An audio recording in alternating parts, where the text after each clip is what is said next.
What happened to you, man? Used to be cool. I'm still cool. Nah, you've changed, man.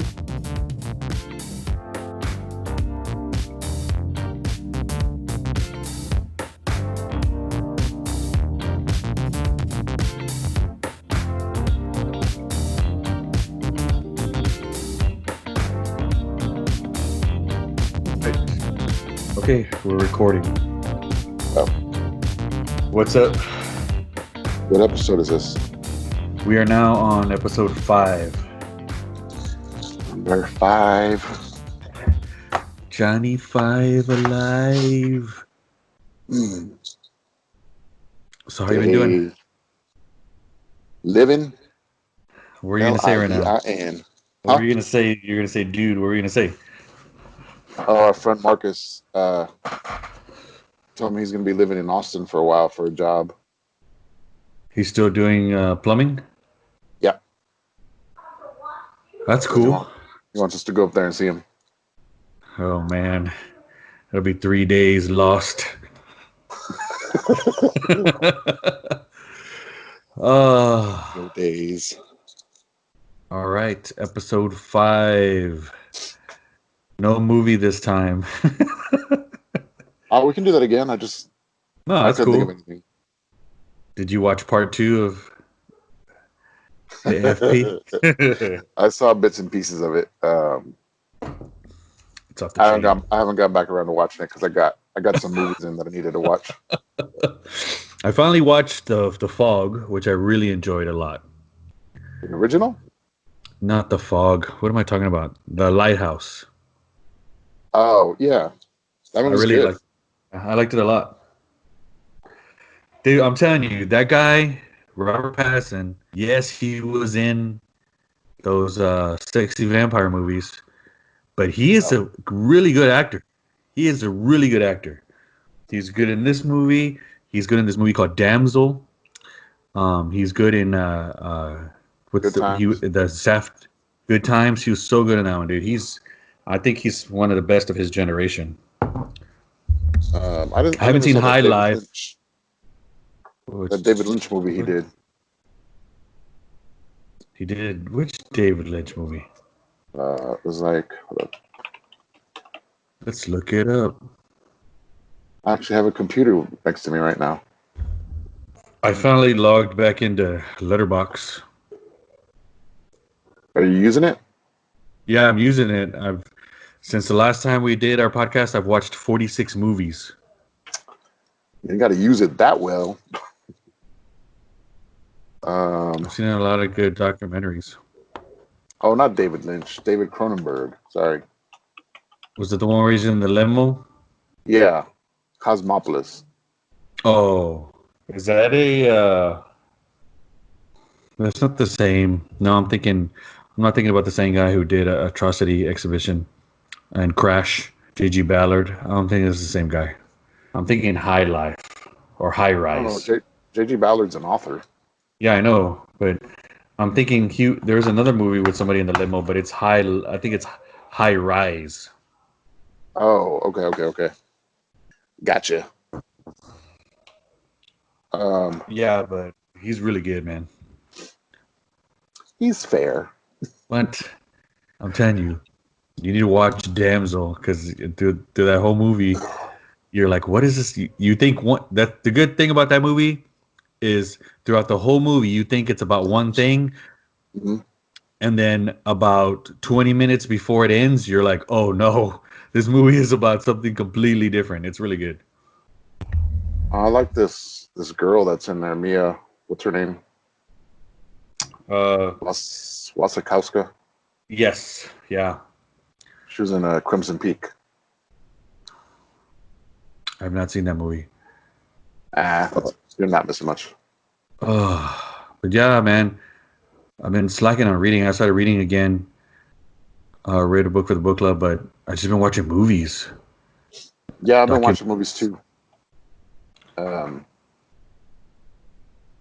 have like a stack of movies I still need to see. It's just like I have to be in the mood.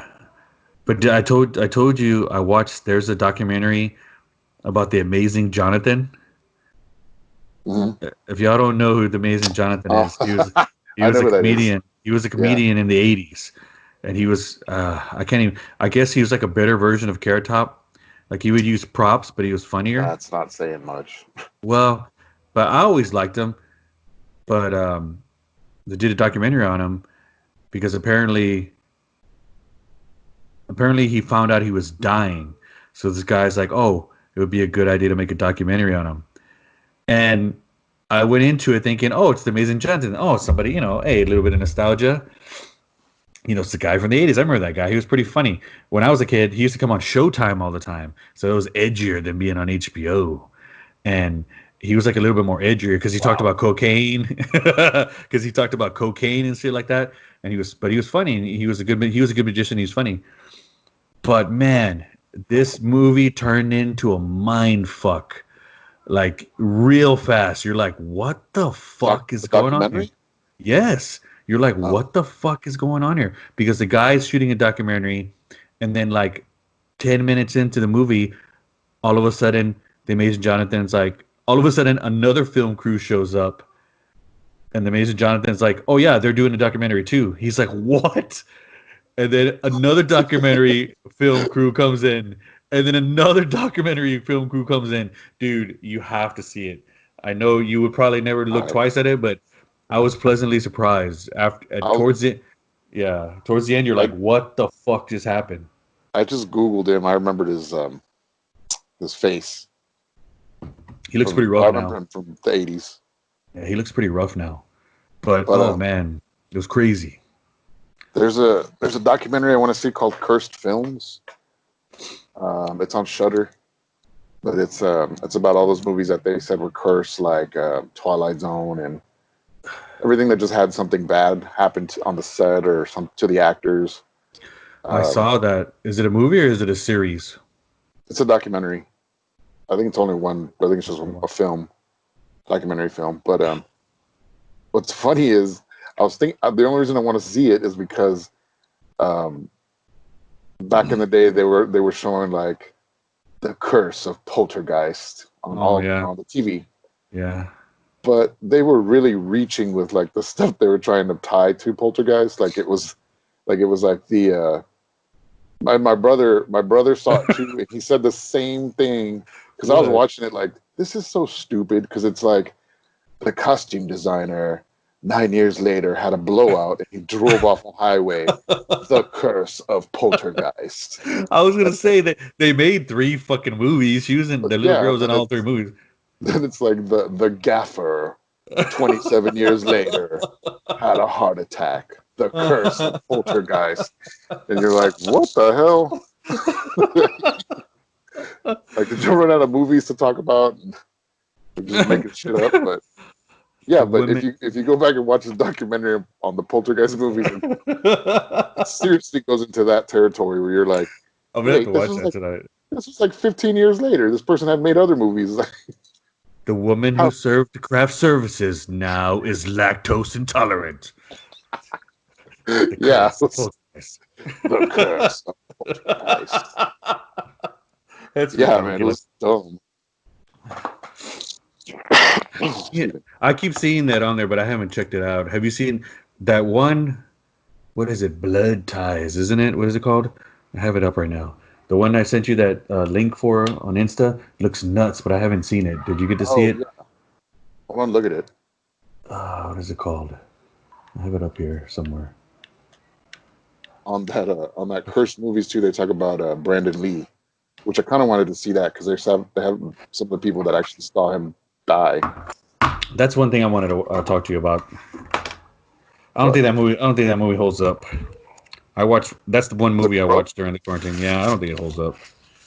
Oh, that movie's very 90s. I forgot that guy from the Warriors is in there. Who plays what's his name's brother on Twin Peaks? Luther. Yeah, and I don't know, man. You're right. It's very 90s. It's a very 90s crime film. Dark. Yeah, like what's going on? You're like, wait a minute.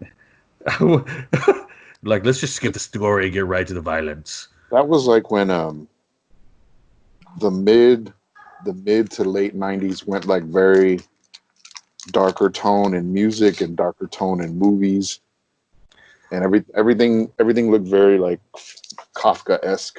Like, I think it was after Batman. After Batman was popular. It was way after Batman, but yeah, everything just looked darker and grittier, and all the music started sounding darker, and yeah, like I Dark watched. City. I know. I was just about to say that. I watched that too. That movie's awesome. It's the same guy. I think Dark City's amazing. It's the same sets. Yeah, it's the same guy who filmed. That was his first movie. The Crow was his first movie. It's the same. They reused the same sets. Yeah, but Dark City's good. Kiefer Sutherland plays he does good, but he's just weird in that movie. And Jennifer Connelly, oof, she looks good. I mean, she doesn't age, that lady. What did she come out in lately? What did she come out in? Requiem for a Dream. Man, that was like 16 years ago, wasn't it? Labyrinth. Okay, that's like 30 years ago. The one with Ben. Not Ben. Why want to say Ben Gazzara with Ben Kingsley? It was called like The House of Sand and Fog. Those are all late '90s. I know. I'm sorry. Dream is 20 years old. I don't know what she's come out in lately. Let's see.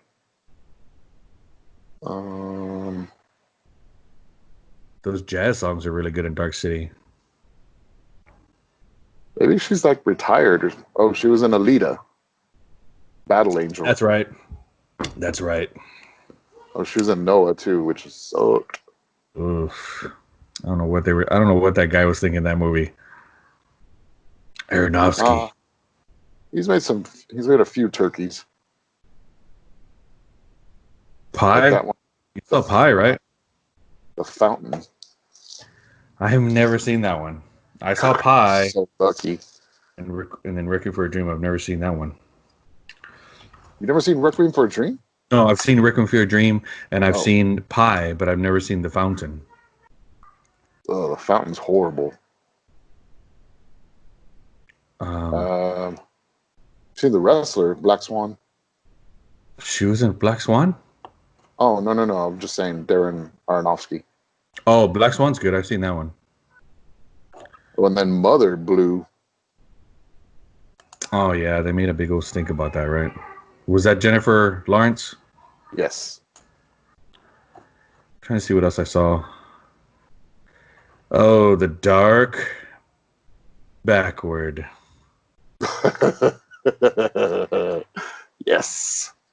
I have to say, Bill Paxton is so good in that movie. He's like right when you're like, fuck this movie, and then he comes in and he's just like pulls you back in. That movie reminds me of like an MTV promo. Like it's just with so that guy weird in the and cab. It's weird and like gritty, like literally gritty and grimy. Yeah, you're like, I think I rented the wrong version of Joe's apartment. Like I want to watch my VCR when I'm done with this movie. I can't even think. Like I was reading about it, and they said that like Judd Nelson really, really wanted to do this movie.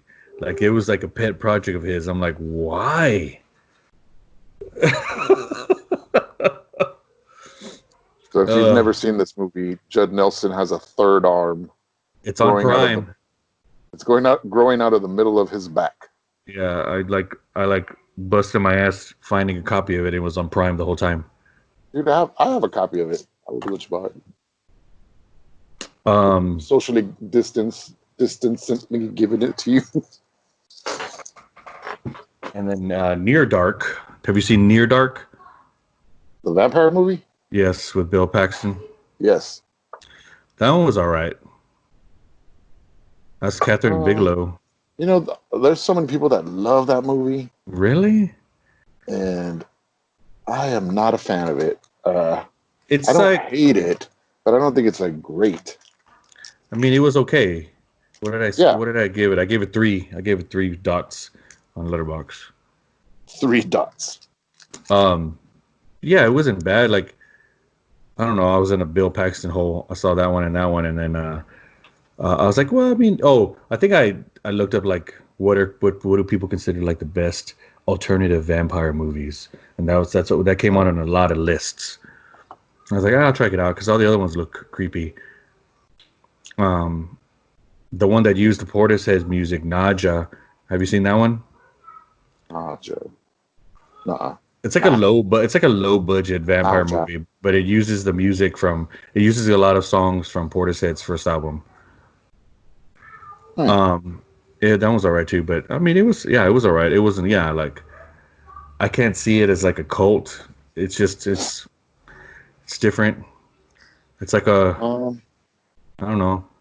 I see a lot of people on those lists when they have those like alternative vampire movies. They have like Daughters of Darkness. I guess it's stuff that just doesn't follow the formula of being a vampire. Right. Like Daughters of Darkness, Near Dark. That newer one that just came out, the foreign film that's like black and white. It's a vampire movie? Yeah, it's like the girl who walks alone at night or something like that. Oh. One of the best ones is Let the Right One In. That was one of the best ones I've seen in a long time. But that's that already movie's been awesome. But that's already been like how long has it been, right, since that movie came out? A Girl Walks Home Alone at Night. It's from 2014. Have you seen that one? No, it's an Iranian film, but it's all in black and white. It looks I have pretty to check that one out. stylish. That was on Netflix for a while. I don't know if it's still there. Yeah, then I went that one, and then I watched the Michael Hutchence documentary Mystify, which What? Was that good? is so goddamn good. I want to see that. It's on Amazon. Amazon? Okay. Look it up. Yeah. And then of course I had to watch the Australian soap opera TV version of Their Lives. I heard In they hate that. Excess. Never Tear Us Apart. I think the only good thing about it is that the guys that they got like actually look like the guys in the band. Oh, okay.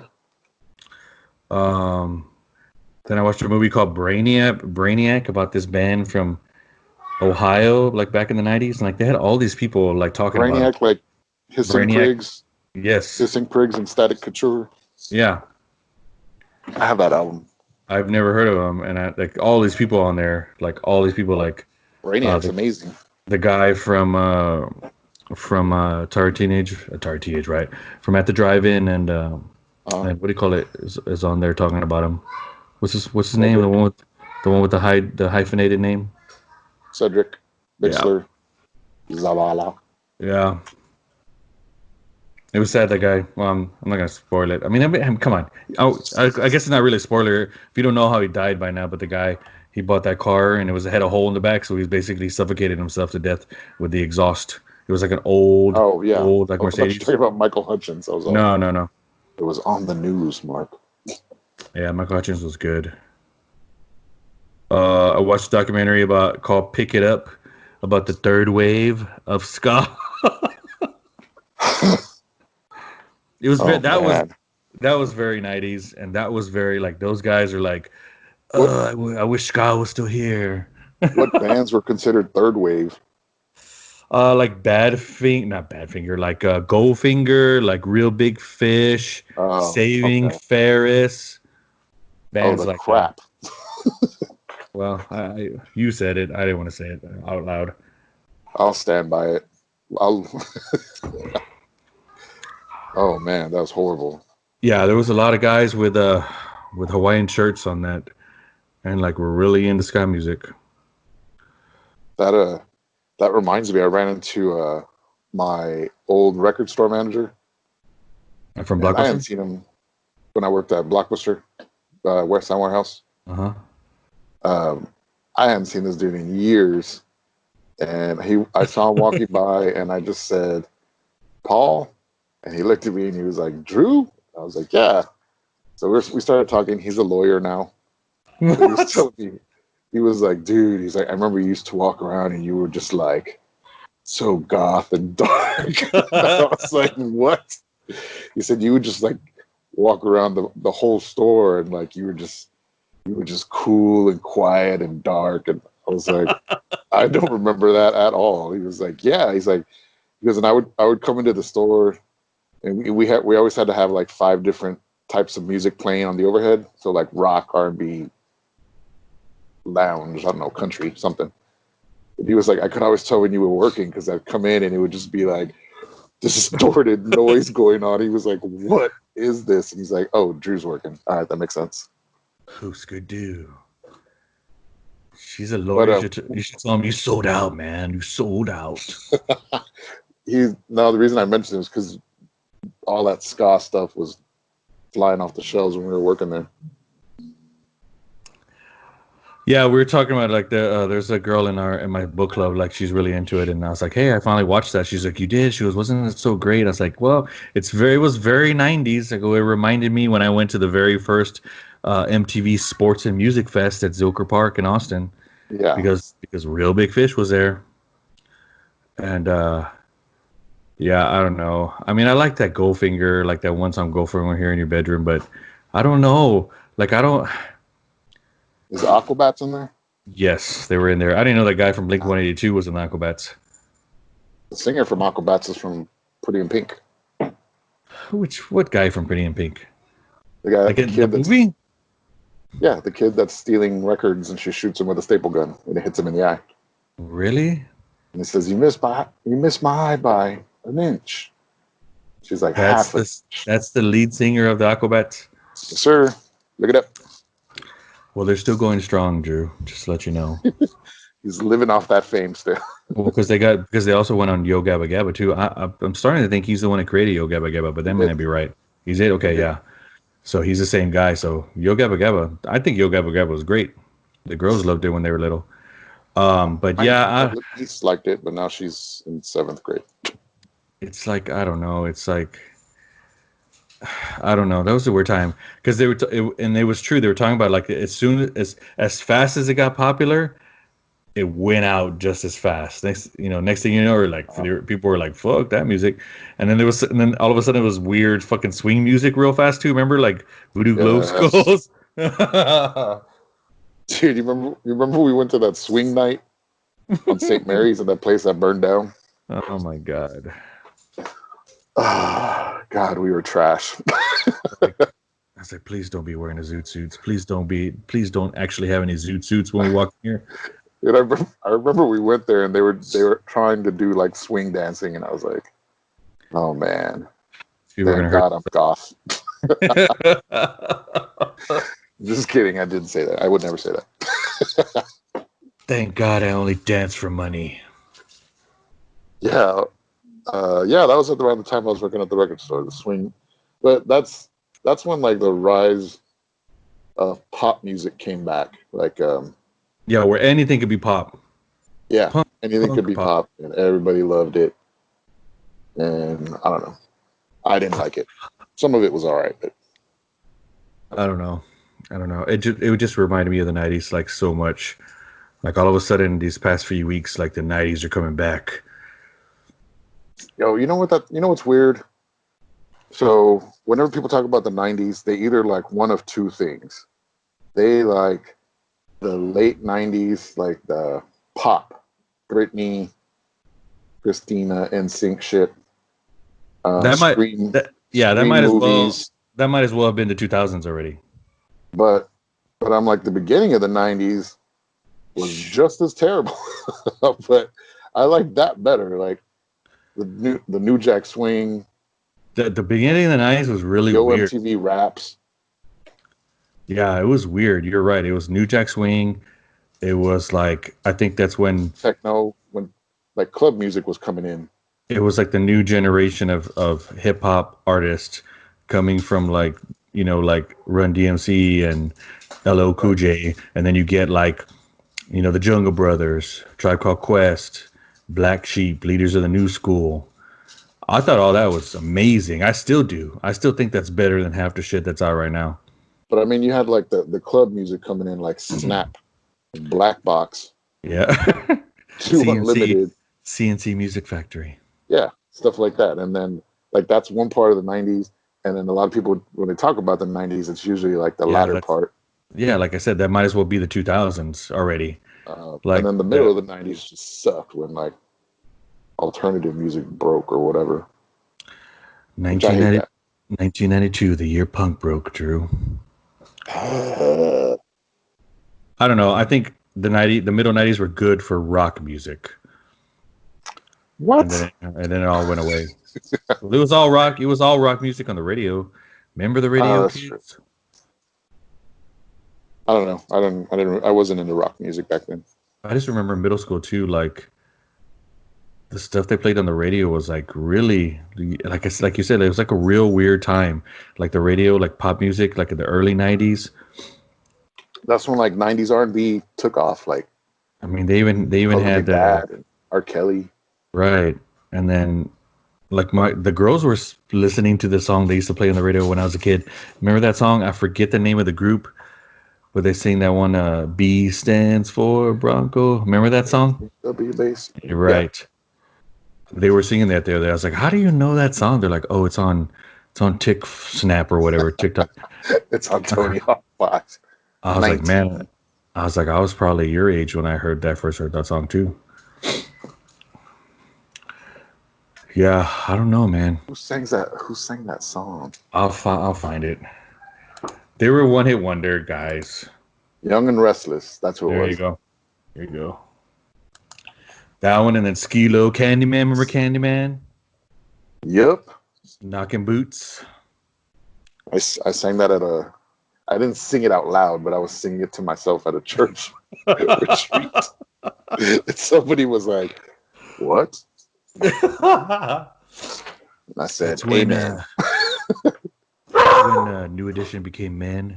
Get out of here. Yep. Yeah, Ralph Tresvant, that track, Sensitivity. Oh man, that was a barn burner on the middle school dances. A barn burner? During the middle school dance, oof. We just nobody danced, we just stared across from each other lustfully when that song came on. Finally saw the Beastie Boys story because I forgot that I had signed up for Apple TV, whatever it is. Because I never watch it, but I finally saw that. That was really good. It was really good. I don't know. Well, I'll say this. No, it's just my stuck-upness. No, like I can appreciate them, and I do love them. I do love the Beastie Boys. Yeah. And I think they were different because they had I think they were different from like Vanilla Ice because they had an appreciation and they really loved hip hop. Oh yeah. I mean, I'm not throwing them in with Vanilla Ice, but I think it was a little bit. I think it was a little bit of I don't know. I guess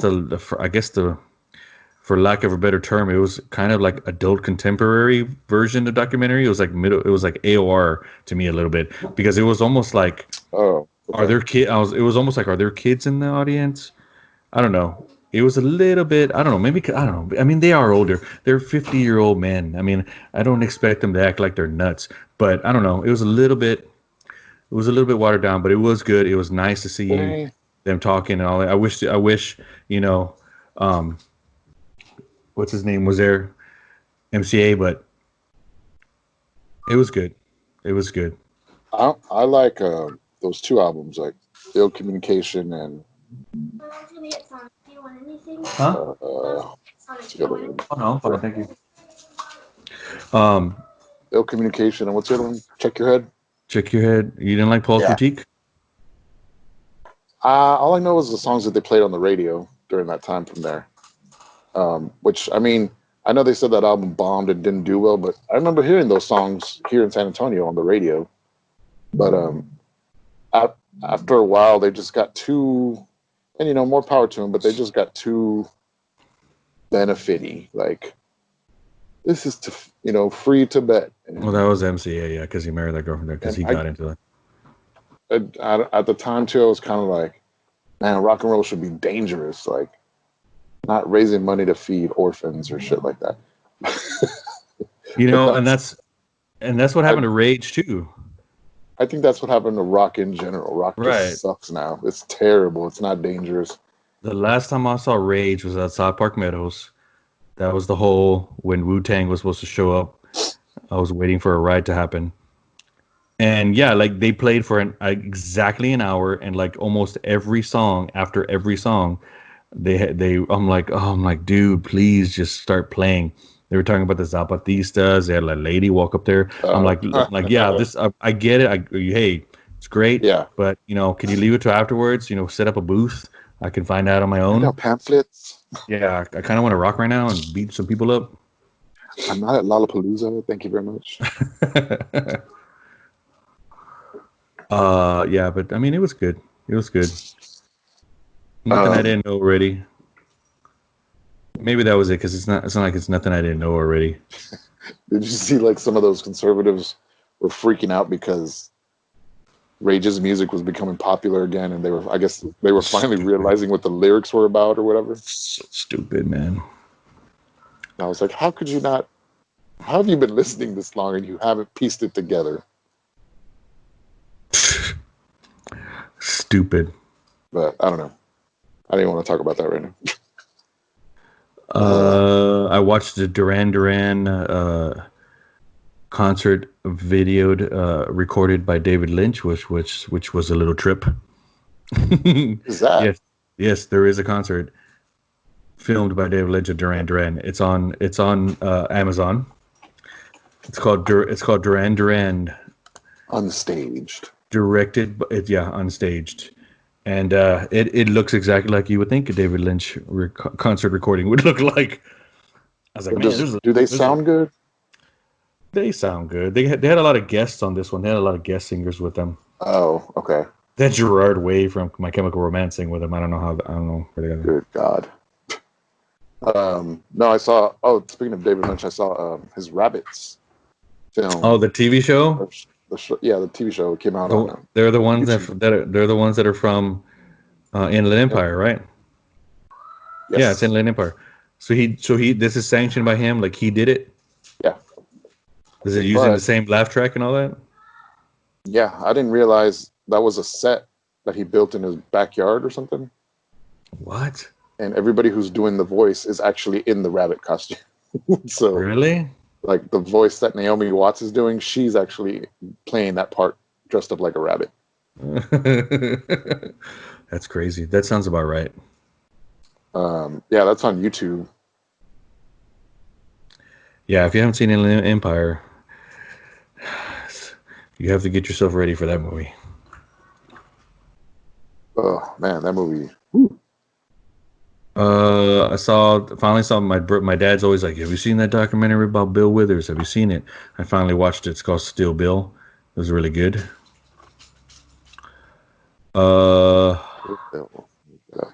Still Bill. I don't know where I watched it.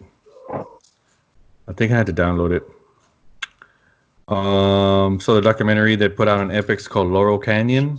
It was all right. Nothing I didn't know already. What is that about the scene in the 60s of Laurel Canyon. There's a really good one from the BBC. Yeah, it's called the Birds it's called Hotel California, from the Birds to the Eagles.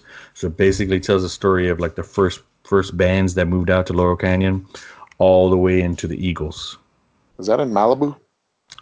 No, it's between Hollywood and the Valley. It's like right behind Hollywood. That's Laurel Canyon. Okay. Like Mulholland Drive goes right down the middle of it.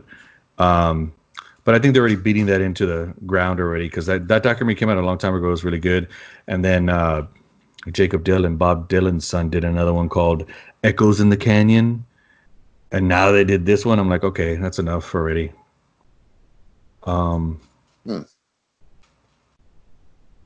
Yeah, I just been kind of like going through. If I can like go down a rabbit hole on Amazon, just looking for stuff to watch. I was gonna bring one with everything that's going on right now. I was gonna bring another one up to you. There was a movie I found on there, and this was just filmed last year. And I don't know how nowadays people think it's all right to still do this. But I saw the trailer. I didn't watch the movie, but I saw the trailer. It's about a guy where he's a bartender, and he's a bartender, and he's at his bar. Like everybody comes up to him, they're like, "You're such a good listener. You should be like a therapist, or you should give advice to people on the radio." So he's a white guy. So of course he goes to the radio station. They're like, "Nah, you're not what we're looking for." Well, then I don't know how he decides to pretend he's a black woman called Loquisha. So he goes, I don't know how they hire him sight unseen, but he calls in as Laquisha, and she's like, I don't do interviews in person. Well, they hire her, and so he's doing this whole show as a black woman, and it becomes a hit, and everybody thinks he's a black woman giving advice. Man, that guy never acted again. And I was like, when was this filmed? Oh, it was filmed in 2019. It was filmed last year. So now you're gonna go watch it, right? No, I'm gonna have to watch it. I'm gonna have to watch it. Let me see if I can find it again.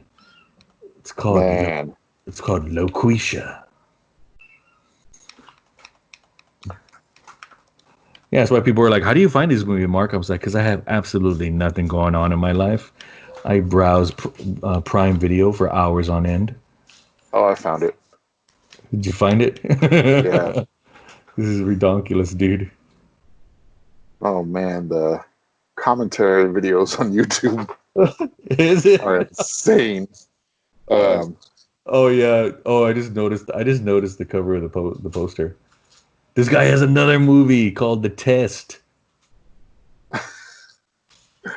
Called Socorro. He impersonates a Mexican woman. A hilarious film about the dangers of commitment, love, and marriage. What if you could know who you chose? What if you could know you chose the wrong mate before it happened, before it was too late? 2 stars. 2 stars. This Laquisha has 3 stars out of 152.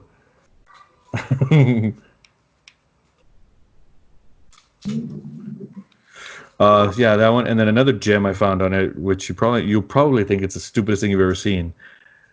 It's called Mac Dick, and it's a guy. He was a cop. He's a disgraced cop, becomes a private eye. Excuse me. And the guy who stars in it also wrote and directed the movie. Look it up. It's called Mac Dick. It's spelled exactly how it sounds. The way you said that name, just did I tell you when I got my glasses one time and that guy was trying to like sell me on the other glasses? Nuh-uh. So there's this line of sunglasses and eyeglasses called Chrome Hearts, and I don't know if they're still around anymore. But what? Chrome Hearts? Yeah, I think. Hold on. I think that's what it's called. Let me look it up. Chrome Hearts glasses. For that special biker in your family. Okay, yeah, it's Chrome Hearts. So I was trying to buy eyeglasses one time, and they had them, and I noticed that it was like a small little mom and pop eyeglass optometrist store. Every pair of glasses in there was like $200 or more, and I was like, man. But they had some really cool ones that I wanted, so I was trying to buy. I was gonna get them, so I got them. And the guy's telling me like, yeah, this is from our Chrome Hearts collection, and I'm like, all right. So he shows me the catalog, and it's all like Lenny Kravitz, Usher, all these like stylish celebrities wearing these glasses, and so some of the glasses. So he had a catalog, and it's all the people just like pictures with them wearing the glasses. Yeah. And so he's like each. I can't even remember what mine were called, but he said that each pair of glasses has a unique name, and I was like, "Oh, really?" And he pulled some out, and you know the legs of your glasses that go over your ears, they were bound in leather, and then the very end of them, it had a heart that was like cut into it, and it had chrome around it, and I was like, "This looks like," in my head, I was like, "This looks stupid, dude," because like oils from your face, and you know if you sweat, it's gonna get on the leather, it's gonna make the leather look shitty. But anyways. He's like, look at these. And I was like, okay. He's like, it's called Dick's Enormous. It's like, all right. So I gave him back to him, and he brought out some red ones, and he's like, here's some more. It's called Busted Cherry. And I was like, all right. But Each pair of glasses had names like that. You should have been like, each one of these glasses are becoming more and more violent. They're like what is that? What was those shirts? Tom Hardy. What were those shirts that had, or what was those shirts that had where Ed Hardy, right? Where each one of them had their own. When we were working at AT&T, there was a younger guy there, and he had those shirts. I don't know how we were talking about it, but he was telling another lady, yeah, like each of them have their own name. Like this one's called, I don't know what the fuck it was called. It was like Ice Cold, and she's like, where do you? She's like, where do you buy those at? I might want to get my son one. And I told her, I think he buys them at Modern Douche. Where's that? Ed Hardy. That was Modern Douche. I just looked up Chrome Hearts glasses. Now they're like $1,000 plus. Dang, you should have bought them. Should have bought Dick's Enormous. This one's called Gang Rape. This one's 2 dicks at once. I will pass on that. Thank you very much. Yeah, he was just like really into it. When you said Modern Douche, it reminded me of this guy. When I started at AT&T, there was this Canadian guy. His name was Barry. Mm-hmm. He had just moved from Canada to San Antonio. And random. He fit the stereotype that I think of when I think of Canadians to a T. Everything was A and very friendly. Very nice people. Yeah. And he told, one day I was talking to him and he was like, man, I love your fair city you have here. And I was like, oh, thanks. Thank you, D'Artagnan. Thanks, I built it. So he's just like, this weather though, it's killing me. And I was like, what do you mean? And he's like, I just keep getting nosebleeds. And I was like, what? And he was like, I get nosebleeds because I come from like the snow up there and it's so humid down here. And I was like, oh, okay. So I just talked to him a little bit more and I was like, so where do you eat like around here? Like, have you tried Mexican food? He's like, you know what? He goes, I love Mexican food so much. But it's so spicy. And he said, I've been trying this place. I see them all over town. He goes, it's like a pink building. It's like Taco Cabana. And I was like, oh, no, Barry. I was like, Barry, you don't want to eat there. And he's like, why? What's wrong? And I was like, no, like if you really want authentic food, you go to like these little hole in the walls. And he takes out a notepad. He starts writing down. He goes, what do you call it? They're called hole in the walls. And I was like, no. You're going to need a Spanish dictionary, Barry. Yes. We're going deep. Your nose is going to bleed a lot. That's one food I haven't had in a long time. Taco Cabana? No, just Mexican food in general. I've said this before, like Mexican food is like I'm never in the mood for Mexican food unless it's been a very long time that I've had it. And there's part of my family that's all they want to eat. That's all they want to eat. My cousin comes down. He's like, "What's a good restaurant?" I was like, "Look, I'm probably not a good thermometer for good Mexican restaurants because I can tell you when parents go, that probably means it's good." I mean, I know what I like, but I mean, I took him to I guess it's Nadja's over there by my mom's, across from the old. Is that place good? I mean, I don't know. To me, it's like. To me, it's mid-level.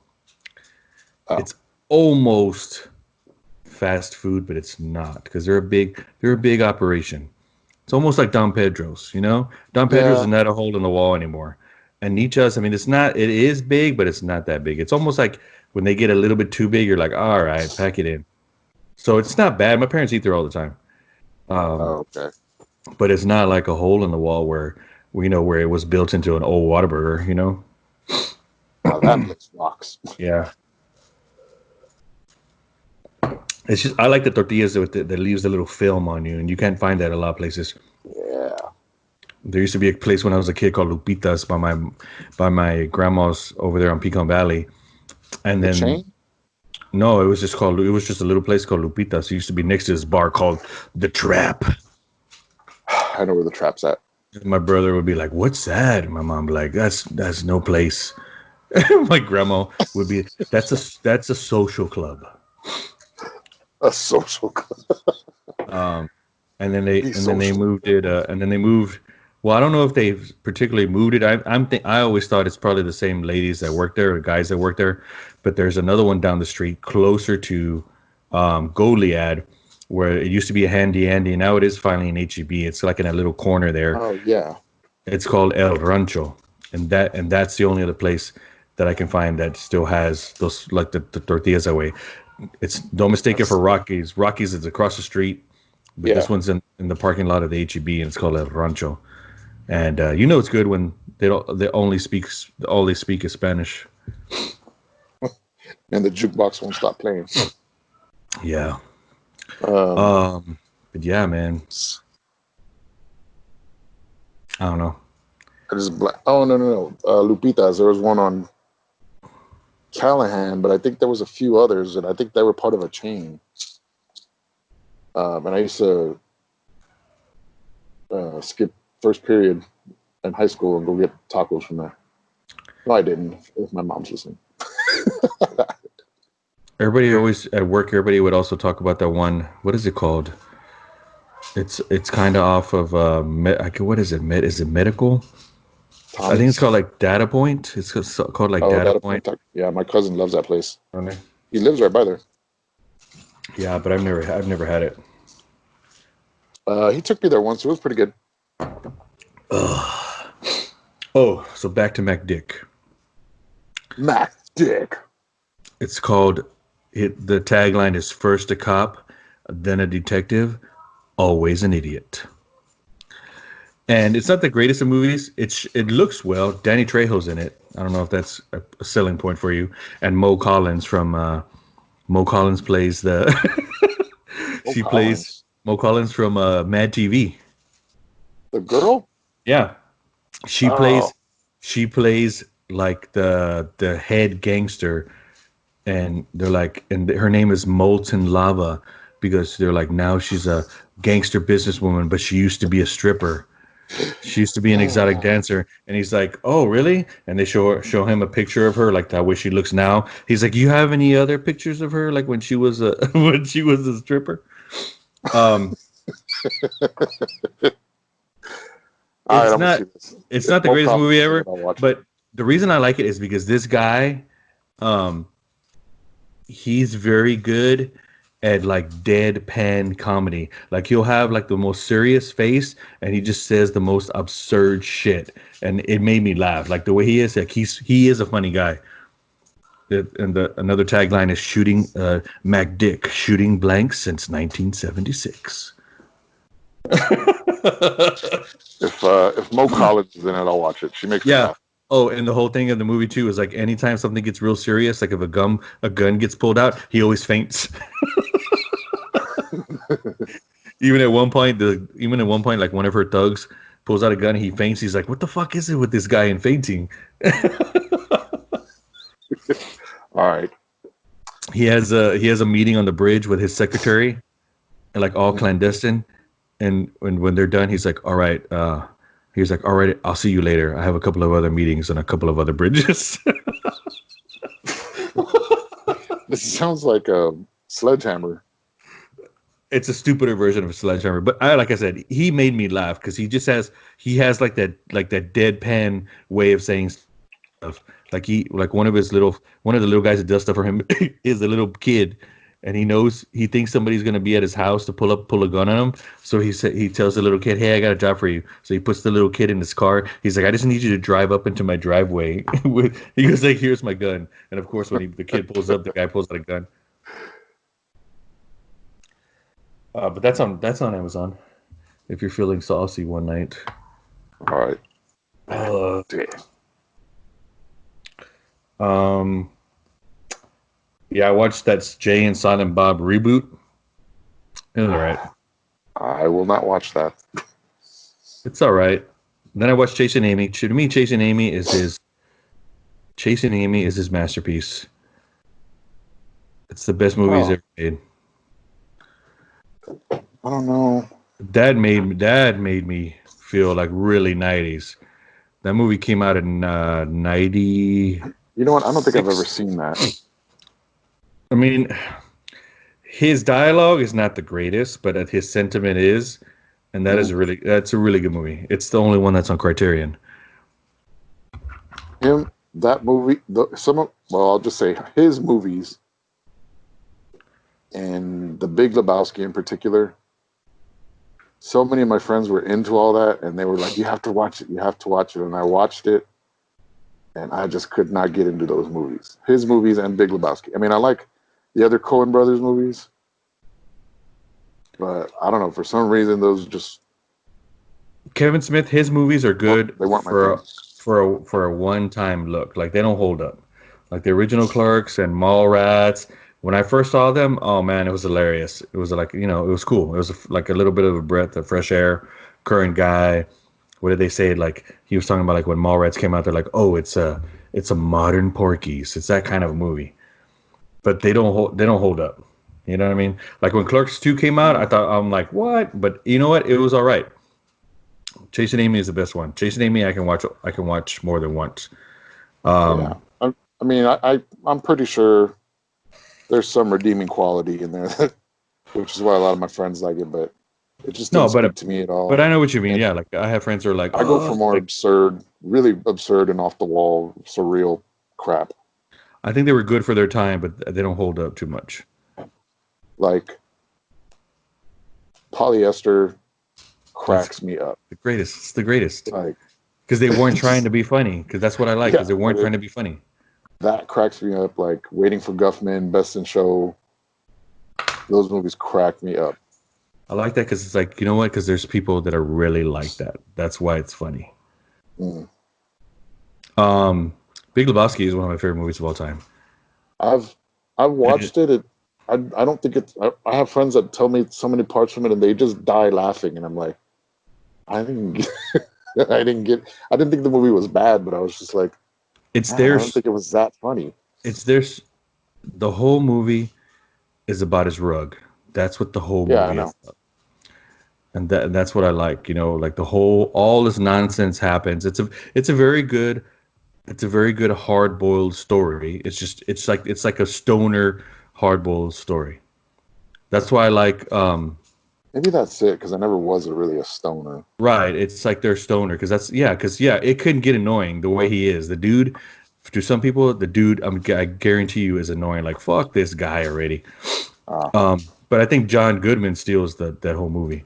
Him and Buscemi in that movie. Like John Goodman is the whole movie to me. Like the dude does say good stuff, but John Goodman, all the little bit characters, like Julianne Moore as Maud, all the little characters are in there are what's good about that movie. Like he's just the the main line through all of it. Philip Seymour Hoffman's in that movie. The guy who plays Tara Reid, the guy, what's his name? He's been in a lot of movies. He plays the guy that likes Bjork and Dancer in the Dark. He plays one of the from Fargo. Yeah, he plays the nihilist in there. I can't think of his name. Yui. I forgot what his name is, but he called him Yui. They're like, what about your boy? When she's like, where she tells him, I'll suck your cock for $1,000. She's like, what about your boyfriend? He's in the pool all drunk. She's like, oh, don't worry about Yui. He's a nihilist. And he's like, oh, must be exhausting. But yeah, John Goodman is so fucking good in that movie, dude. I mean, I love John Goodman in the other movies, like the other Coen Brothers movies, and pretty much anything. But have you seen Barton Fink? Yeah, he's on another level in Barton Fink.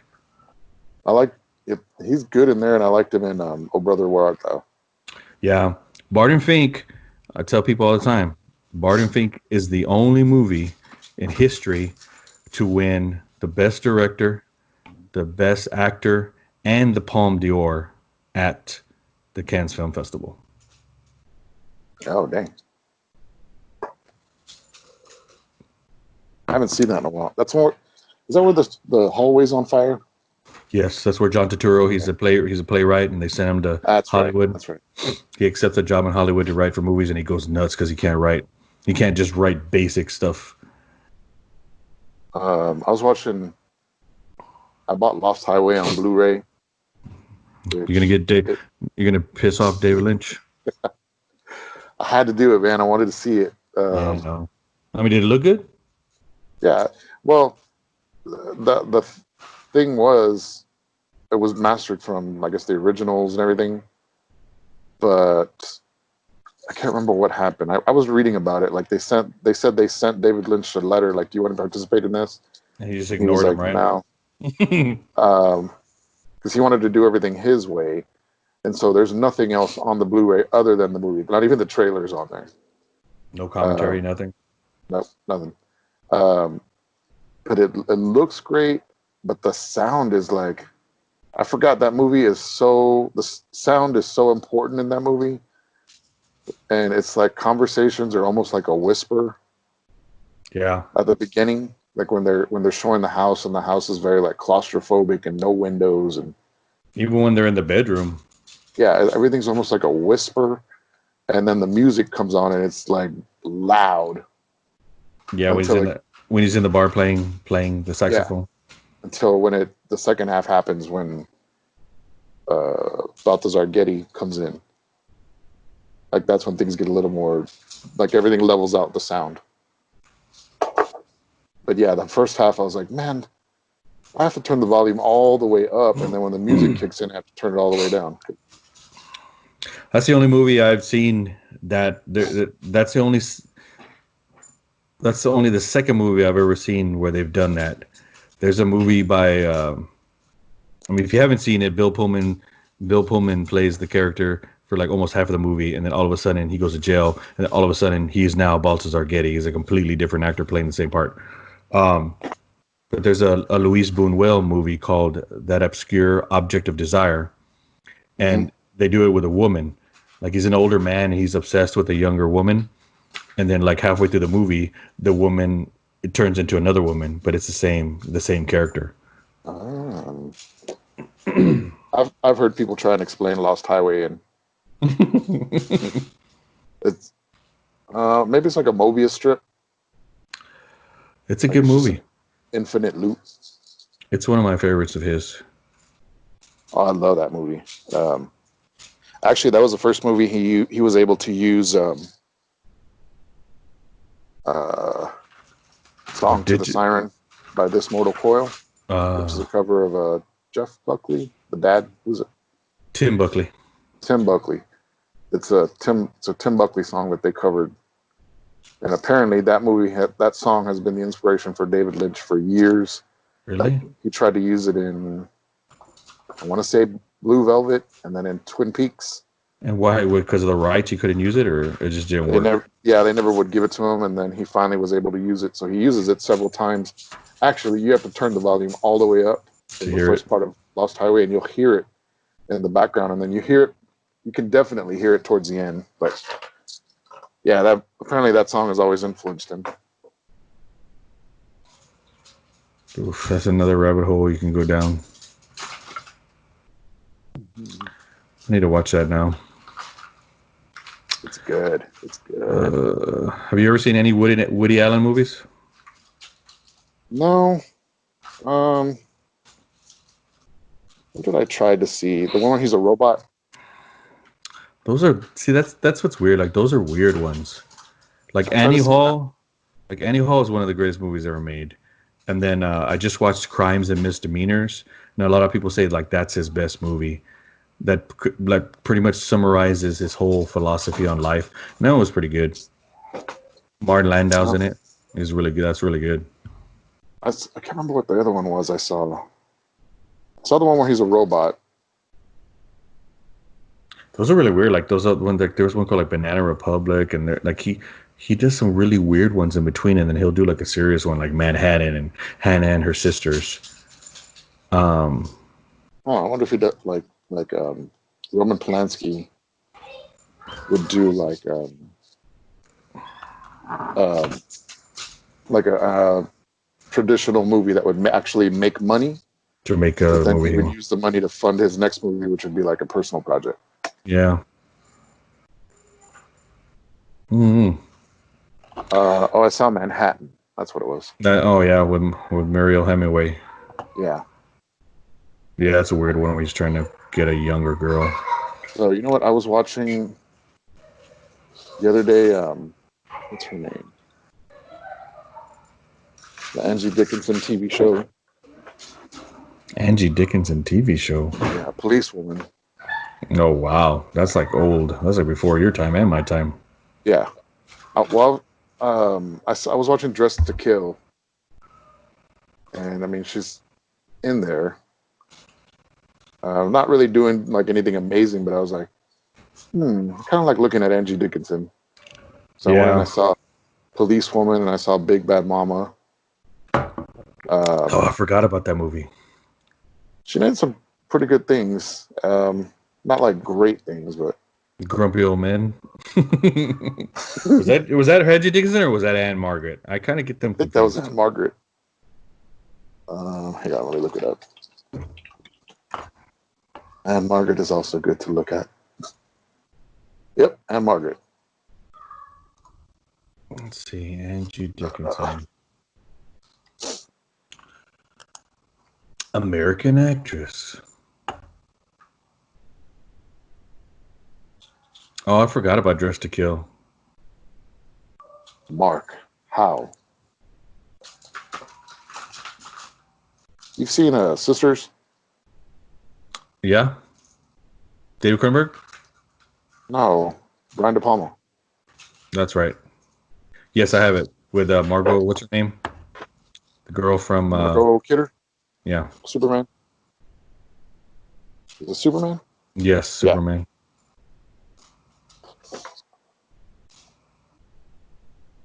Ooh. The Man Who Shot Liberty Valance. So, I don't know if I told you I was talking to my boss. At work? Work? Yeah, because she's leaving for maternity leave. Oh, So again? she met with me to before she left, just to see if I need anything. Like she met with all of us How many individually. kids does she have now? She says Be that her one. second. So she was say I asked her like, have you heard anything about when we're going to go back to work or whatever, or if we're going to go back to work? And she's like, well, the company upper management has decided there's certain milestones that need to be met before we go back, and the first one that has to be met is that there has to be a vaccine in place. So I was all, dang, we're not going back for next year. It'll be years. Dude, they already canceled the Oscars for next year. Next year? Really? Yep. Mm-hmm. Wow. Dude, it's coming, dude. It is coming. I'm telling you. Wait, what's coming? Something else coming. Second, third wave. Today on the news, the mayor and The new wave. the mayor and what's his name? Nelson Wolf were like, even Nelson Wolf was like, I don't understand. He goes, we've been coming on here for months telling people wear a mask, wear a mask, wear a mask. I don't understand how people still aren't wearing a mask. Oh. Yeah, there was like 200 and something cases, new cases just today. Well, I'm a sheep perpetuating Ouch. the fear. Ouch. I Yeah, I don't mean, care. so I took the girls to the river last Friday. Yeah. And we left. I was like, look, if we leave enough time, maybe we can get there when nobody's there. Of course, there was already people there. But Come on. luckily, we were able to stay away from everybody. But even being there,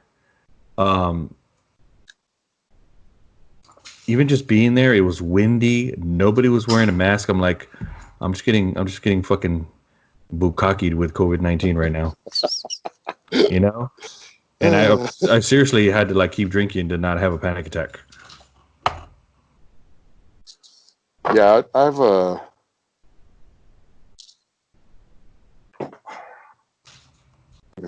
me see. I've gone to a few restaurants and sat inside. What? Not all the time. I did it once for Mother's Day.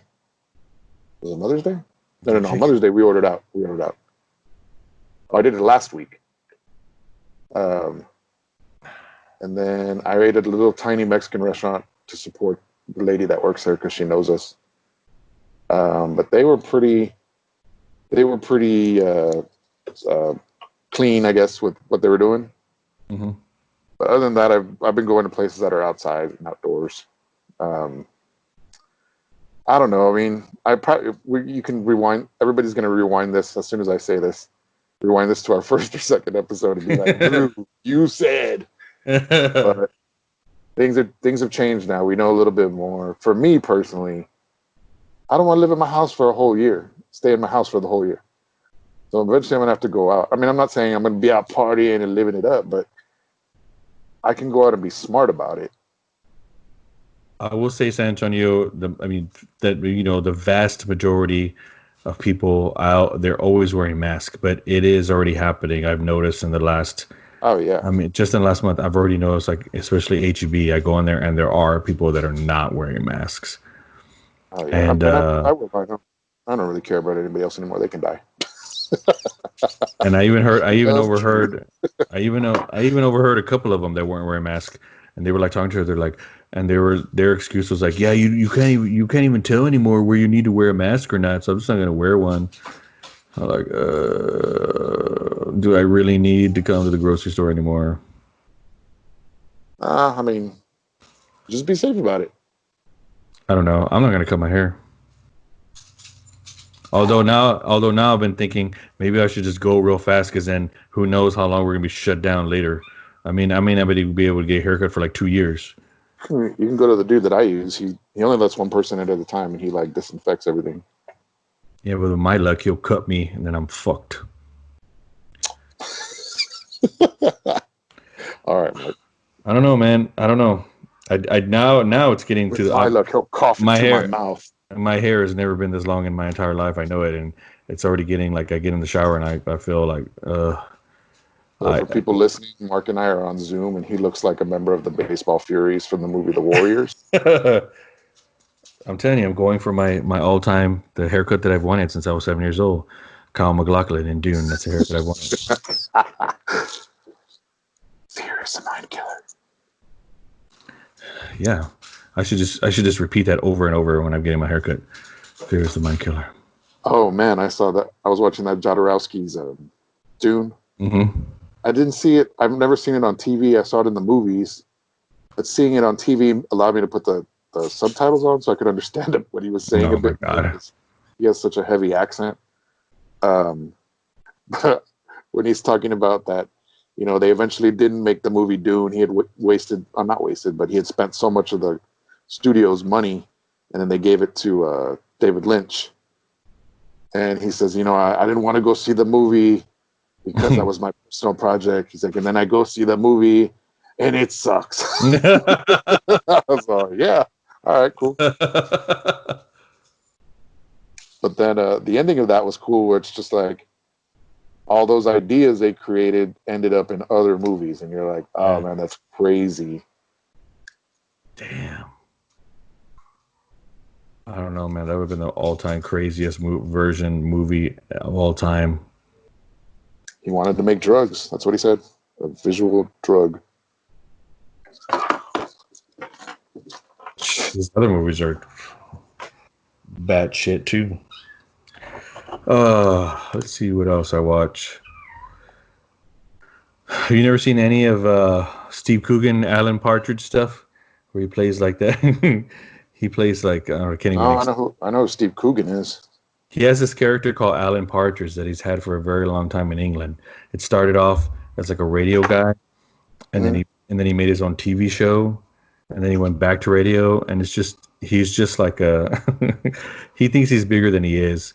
And the last movie that he put out, it's called Alan Partridge Alpha Papa, and he's doing the radio. He's still a radio DJ, and this new company comes in, like takes over the like how they do that, how they take over and they change everything. Yeah. Well, they fire this one guy. He used to be there for a long time.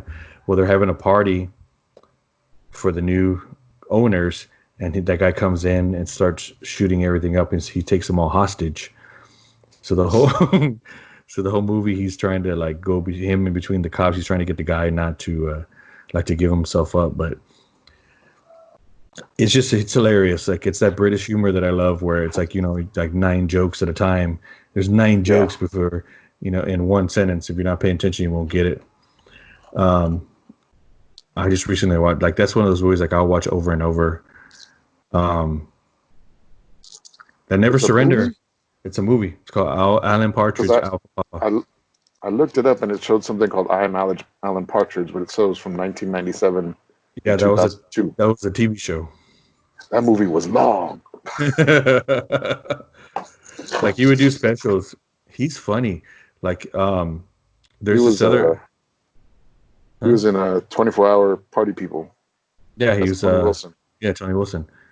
Um but he's funny. Like he does all these other crazy movies too. There's this one movie that he did with Rob Brydon. Um Rob Brydon, who Rob Brydon is? No, You know how Steve Coogan has these movies now? It's like the trip to Italy, the trip to Greece. no. um, Rob Brydon's he's a comedian in England. Okay, Some of I the looked stuff, him up, but he doesn't look familiar. yeah, he's in this really famous show there called Gavin and Stacey. Well, Steve Coogan has these movies called The Trip and The Trip to Italy. It's just them Oh, two I see him. talking, and they play themselves like weird versions of themselves, and all they do is just talk shit through the whole movie.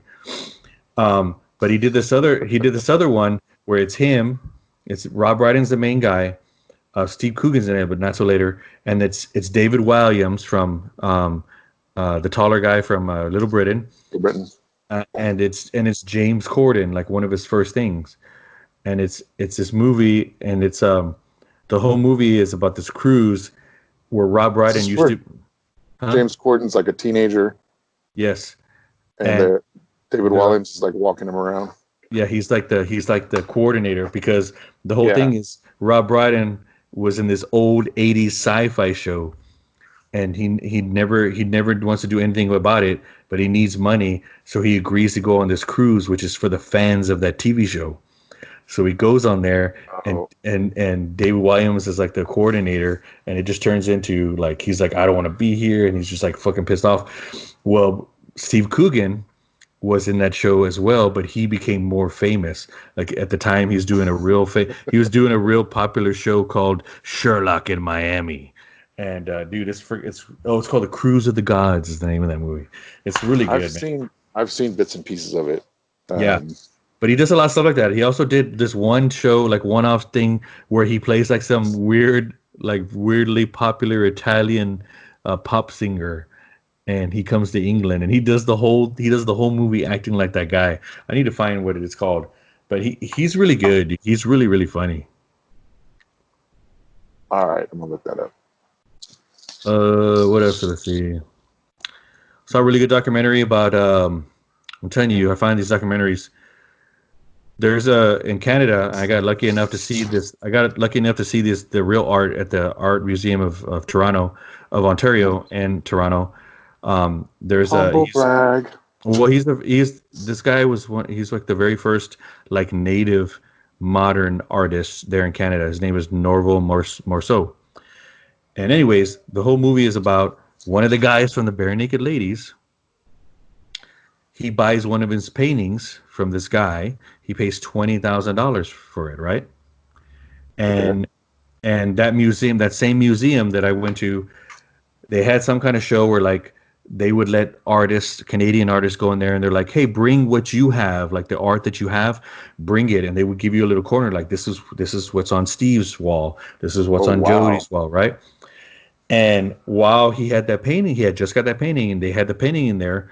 One of the main curators of the museum called him like, "Hey, we have a problem." He's like, "What?" He goes, "That that Morceau that you have," he's like, "It's fake." He's like, "What?" So that just starts the beginning of this whole wormhole that he goes down to, where it turns out that some of his family and this drug dealer that he knew, this Norso guy, they were just basically fucking pumping out fakes of his art. And there's literally like thousands and thousands and thousands of them out there. And it's about this one guy. He Oh, was wow. yeah, like an auction. He was just selling them. Like, and it's crazy because the guys that were making all the money off him, they're like, they're like, "Oh, how do you know they're not real? These are real." He goes, Obviously they're real," and they're just making millions of dollars off this guy. And that was it's just about his Look, court case. I looked up his artwork, this looks pretty crazy. Yeah, it's really good. I got to see some really, really big pieces in that museum. But he got, he got real famous, and then he got really down and out. There was times where he was living on the street. But it's a really good story. It wasn't free at first, but now it's free on Prime. It's a really good story, man. Some of this looks like Hispanic people. Yeah, he's from the what's it called, Ojibwe tribe there in Ontario. Oh, okay. Yeah, but it's crazy. It was a really good movie. It was really good. Like where it winds up, you're like, holy shit. Man, these are some cool looking paintings. Yeah, just what people would do for money. Just the art world in general, man. I've seen so many documentaries about art. Like people want to say they have them, just to say they have originals will just do anything. Yeah. There's another one on there called Portrait of Wally, and it was just about the Holocaust, where this lady, she had an art studio, and the Nazis came in, of course, and took everything on her art out of her studio as for them. Well, then for some reason they followed her to her home, and they took a painting off her own wall. And she's like, well, this is not a part of my studio. This is mine. And they didn't care, so they took it. Well, after the war, and this was in Austria, of course, it talks about how the U.S. soldiers would go and get all of that back, and they would didn't return it to the people. They would return it to the country, and then they were supposed to dole it out. Well, that lady moved away. She moved to England. And it talks about this one guy that was there, and he was always like, yeah, I'll help you get it back. I'll help you get it back. But basically, he basically kept it for himself.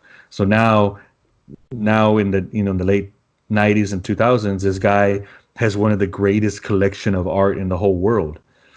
Well, he lends some of it. It's a particular artist. I forget the name of it, but they're really, really crazy and good paintings.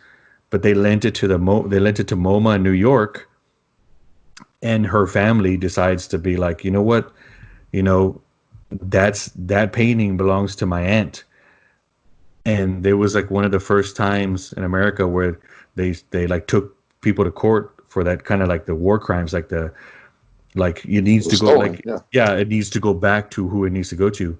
And it was really crazy that when it happened, all MoMA and all the owners of the directors of MoMA, all the big art museums in America, instead of being yes, it should go back to who it belongs to, their whole argument was well, if you do this, then nobody's going to lend us art anymore. Nobody's going to lend us all this good art so we could have for the American people to see. So it's fucked up. But eventually they did. Eventually, which was still fucked up. Eventually, what happens is there were so many errors already. The people who had it got to keep it because they just paid them off. They basically we'll give you $10 million for it.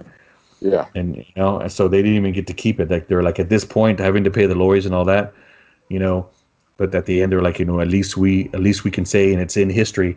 And when they put it up in that museum, they got to keep it. The one of the stipulations was you had to have a plaque and it had to tell the whole story about where it came from and how it wound, all that. So that's pretty good. But yeah, dude, it's cutthroat. Cutthroat. Art people are cutthroat. Did you see that Netflix movie? It came out last year, I think. It was a made for Netflix movie with Jake Gyllenhaal, Juliet, the redhead, Juliette Moore. Yeah, Toni Collette, and it's about these paintings that they find, and basically whoever has the paintings dies a horrible death. Oh, that one with those people with the weird eyes, where they no, that's, you're thinking of Big Eyes. Yeah, Big Eyes. No, it was a made for Netflix movie with Jake Gyllenhaal. What's her name? Juliette Moore. Julianne Moore. It just came out recently. Last year, I want to say. Brokeback Mountain. What was it called? Let's see here. Not Wildlife. Velvet Buzzsaw. Is that it? Yeah. Satire set in the contemporary art world we're seeing in Los Angeles, where big money artists and mega collectors pay a high price when art collides with commerce. Yes. So each character that they play is so bizarre. Uh, Rene Russo. Rene Russo is who I'm thinking of. Sorry. Tony Collette's in there, and then John Malkovich is in there. Oh yeah, I see that. If you have a chance, watch that one. It's Kind of like that in that vein, It's kind of bizarre. where people lose their shit for art. Yeah. It's like art house, horror movie, black comedy stuff. Yeah, I guess they took it off because it says here on IMDb like it doesn't show anywhere you can watch it. I'll probably have to download it. Oh, really? Okay. That's 5.7. I'll check it out.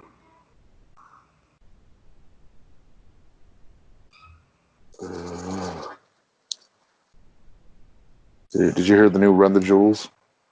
No, I haven't. Is it good? It's actually really good, man. I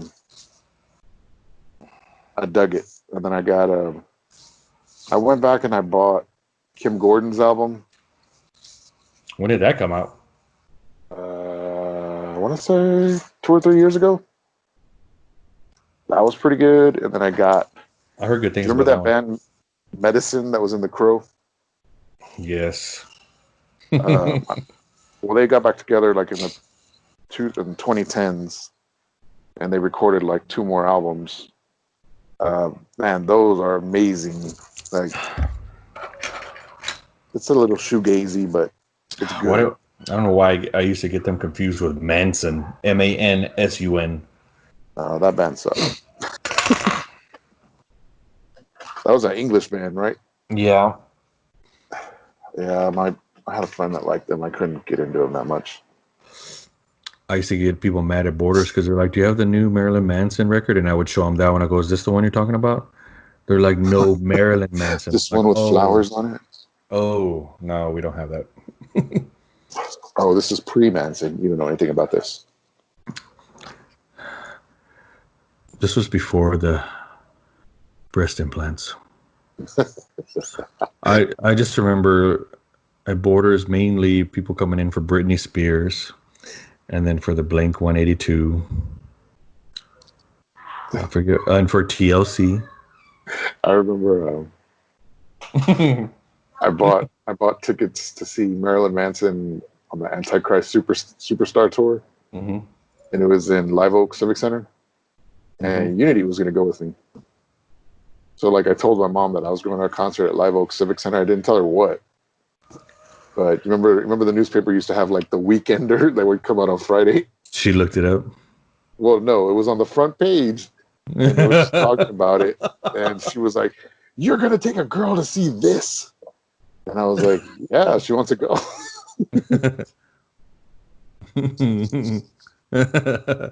She's a modern woman. Yeah, she was flipping out. I remember They that. had it there. That place was small. It was there.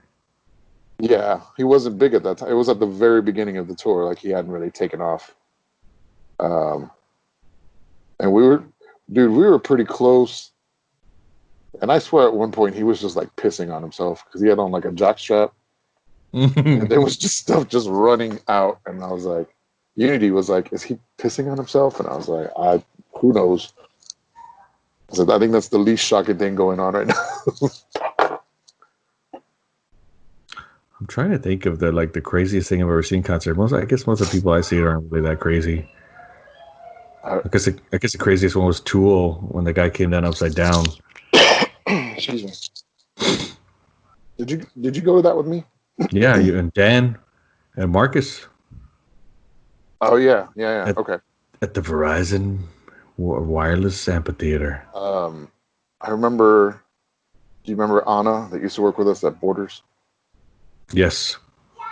She had a best friend, and none of us really we were just out of high school. I mean, we weren't just out of high school. But Guillermo's cousin, right? Yes. Mm-hmm. She had a friend named Bonnie, and none of us really cared too much for her. Like, she was kind of like this uppity girl.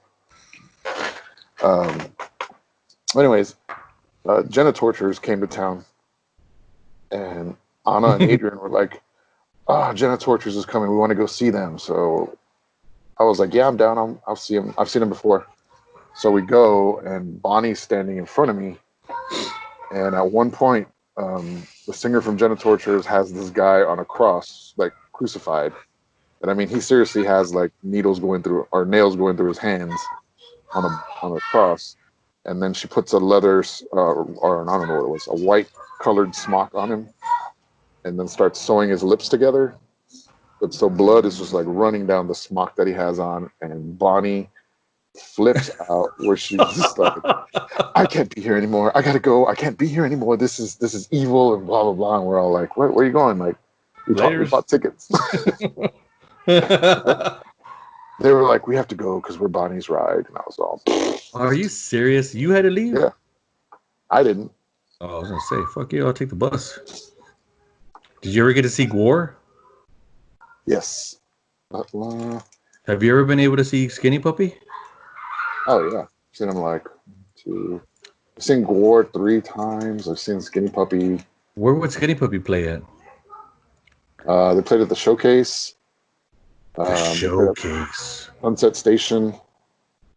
I saw Los Lobos at Sunset Station. I saw Skinny Puppy at ACL Live. And then ACL Live was the last one. Are they still together or not? Or no? They're like doing their own thing right now.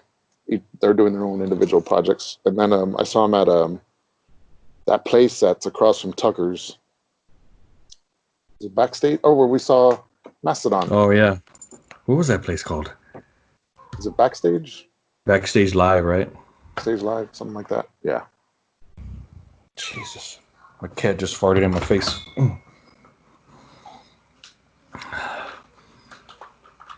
That Mastodon was good. I wish they would have been the headliner at that time. Yeah, I saw them at Austin City Music Hall. Mm-hmm. And they had a film, or I guess a film playing behind them that they had made for the concert. Mm-hmm. And it was like acid. There was the craziest stuff going on in that video while they were playing, and I was just I think my brother was with me and my buddy Chris. What record was that? The one after Crack the Sky. Yeah, the one after Crack the Sky. What's it called? That wasn't the one that we saw him with. I thought that one was out to Crack the Sky. The Hunter.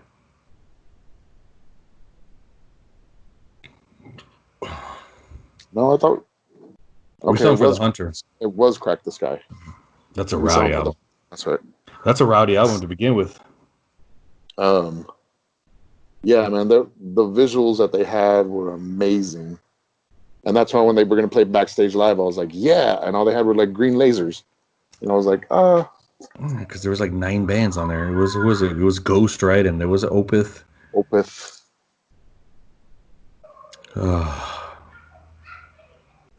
Good times.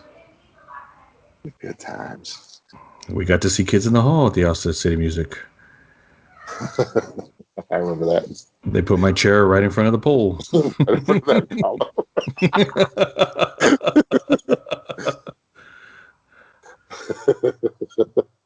I'm so glad I got a room there. I was so drunk by that time.